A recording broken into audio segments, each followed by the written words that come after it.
Hello and welcome to episode 13 of the Long Shot Podcast, brought to you by 342 Productions.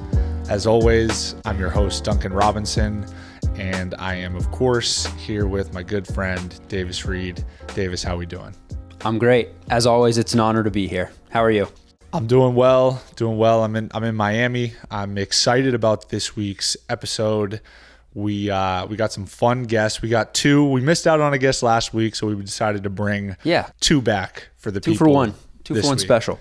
Yeah, a little 2-for-1 special, just like at your local Olive Garden, if you will.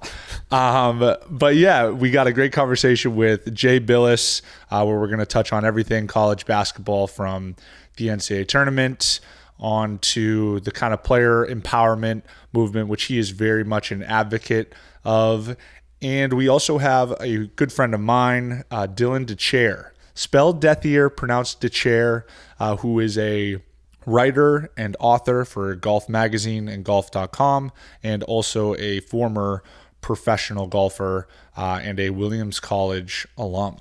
Both interviews have birds chirping in the back, which I actually think is very peaceful, but just keep that in mind when listening. Yeah, living down in Miami, I don't really get seasons like I did growing up in the Northeast, in the Midwest. So it was just really nice to hear the birds, just from the standpoint of, it just felt like I was back home. I felt like it was springtime. Spring is upon us. I wouldn't know because it's literally just 85 and sunny every day in Miami. Not that I'm complaining, but there's nothing quite like a nice spring day. We got in an argument the other day about how seasons still do exist in Miami. But yeah, you're right. Not really the same spring feeling down there. Hey, I wanted to start with, so social media has had a GIF going semi-viral of you dancing at Michigan, and the people need to know where that's coming from, what it's all about. I know that you hate it, but it's an incredible video that has been repurposed on our Twitter. Can you just give the people a little insight about what that's all about? I think semi-viral is probably giving it too much credit. I think it's being talked about in certain circles, I guess, if you will. Yeah, I was originally very disappointed because I thought it was you who had unearthed it to the world and somehow found it. And I wasn't happy about it, but I don't know. I don't know how people find this stuff. I don't know how it comes to light. I guess all that matters is that it has. And to be honest with you, I just see like the thumbnail of the video, and I haven't even watched it because I literally cannot bring myself to watch it. I remember that moment. A couple of my teammates at Michigan, we went on kind of like a sports show that was done by some students, and I know what transpired of me attempting to dance, and I just don't want to have to relive that because it's painful.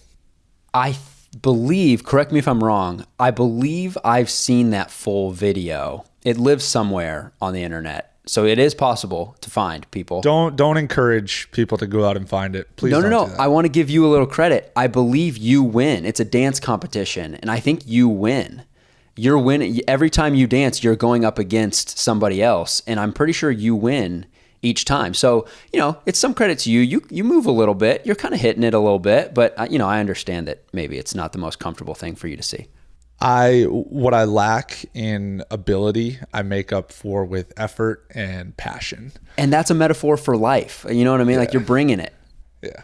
At least to the best of my abilities. But yeah, please do not go out and find the rest of that video, because that should be put away and buried for good.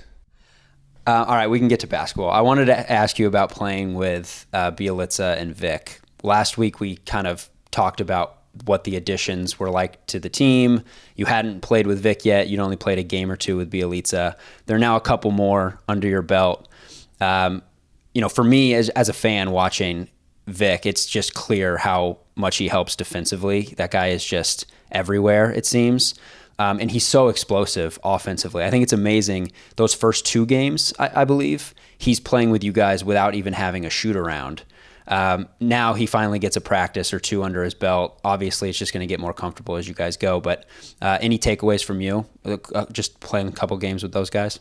Yeah, obviously Vic is an incredible athlete, and his combination of size, speed, and strength just allows us to have more defensive versatility, which is obviously a huge thing in the NBA these days. I think, whether you're talking about guys coming out of college or free agents or prospects, one of the first questions that's asked is always how many positions can they guard? And it just allows you defensively to do different things. And, Vic's versatility, his ability to guard smaller guards and then turn around and guard wings, and then if needed, switch on to bigger players as well, has definitely, I think, unlocked, just our potential defensively. And Belly, just his versatility offensively, his feel, the way he plays with the ball in his hands and without the ball, I think is definitely going to continue to help us. So I think we touched on it last week kind of more in depth, but they're two really good additions that I think are just going to help us moving forward. Does Victor sing in the locker room? I haven't heard him sing yet, but I'm waiting patiently. I really enjoyed his performance on The Masked Singer. Admittedly, I didn't see it live, but I've looked up some YouTube stuff, and obviously the guy can go. Yeah, it's everywhere. It's like you dancing. It's like, you know what I mean? Like if you look for it, it's all over YouTube. Yeah, you really need to stop pushing this. We're gonna keep this front of show relatively brief because we have two guests. So we actually want to get to an exciting little giveaway that we have going. I know we talked about the Top Shot. That's still in the works. We're kind of, working through the nuts and bolts, if you will. But we have a fun one. We talked about it being spring. Yes. What else comes with spring, Davis? Let's see. We've got, I believe prom season is around the corner. So prom season is upon us. And we have teamed up with Hugo Boss, and we want to give away some suits, custom suits. You're going to get made to measure, fitted, the whole thing. Doesn't have to be a prom thing. Maybe you're, with people taking the vaccine now, which is exciting. Maybe you're heading back into the office and you need a suit. Or just stepping out and you want to look great. Maybe just stepping out. So we're giving away some suits. It's really simple. You just got to follow us on IG and Twitter and shoot us a message. Let us know why you need a suit. Obviously, we can't give everybody a suit, but we do want to help some people out.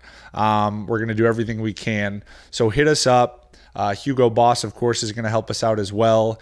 And yeah, you're going to get a nice Hugo Boss suit, potentially. Obviously, we're going to pick a limited amount of winners, of course. But tell us just why. Give us maybe a compelling reason, and I think that'll ultimately help your chances. Yep. We've also got wedding season coming up, which is like 2 years of weddings packed into one summer. Another glaring reason that you might need a suit. We do have wedding season coming up, and you are partaking. We are partaking. I'm not Correct. Getting married, but I'll be there.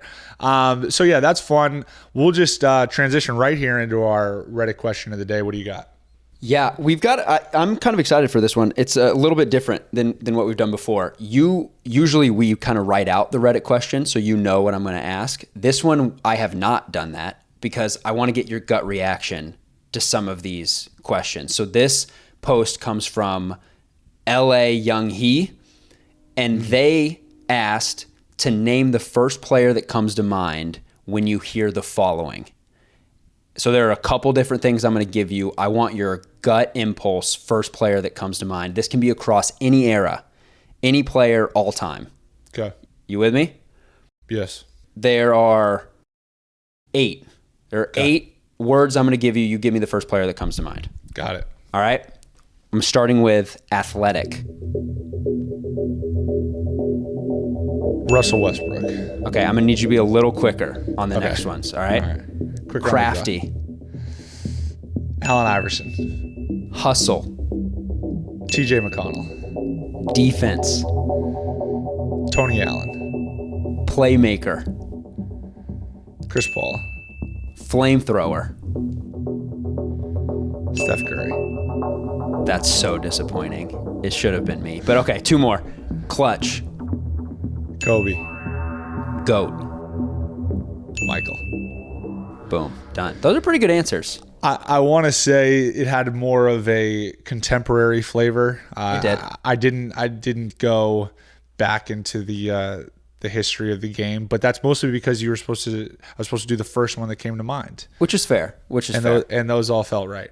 That was fun. Maybe we should run that back sometime. No, I like that. So we got for our long shot feature, we have 11-year-old Jamaican native Dominic Darby, who won the X Prize Connect Code Games competition after creating his own video game. 11 years old, created his own video game. It was his first video game he had ever made. It took him months to create, and he was one of 3,000 people who entered the competition across 80 countries. Now get this, Dave.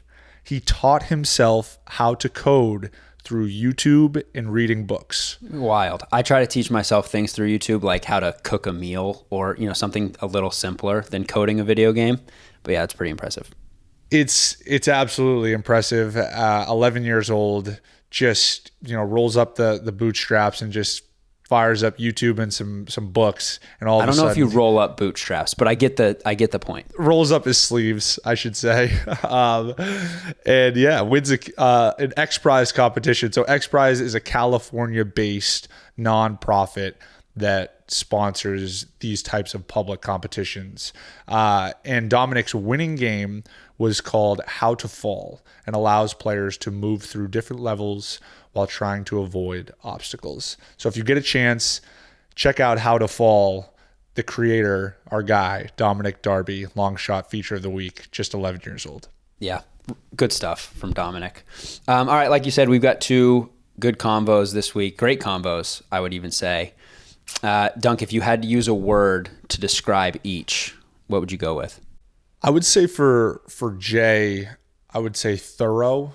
It was impressive how well spoken he is on these topics and how well versed he is. He clearly has these conversations and arguments well thought out and has just done his research. So I would say thorough for Jay. As for Dylan, I'm going to kind of tie into the theme of the episode. I'm just going to go spring.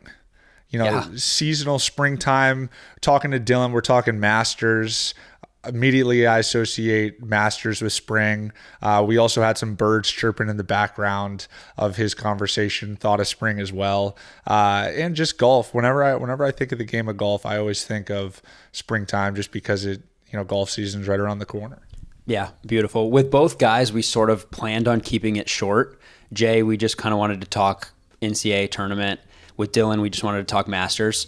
Both guys were such a pleasure to talk to, though, that we end up going in different directions with both. But yeah, excited for these. And well, if it's such a good conversation, why would you put a cap on it? We were just kind of running.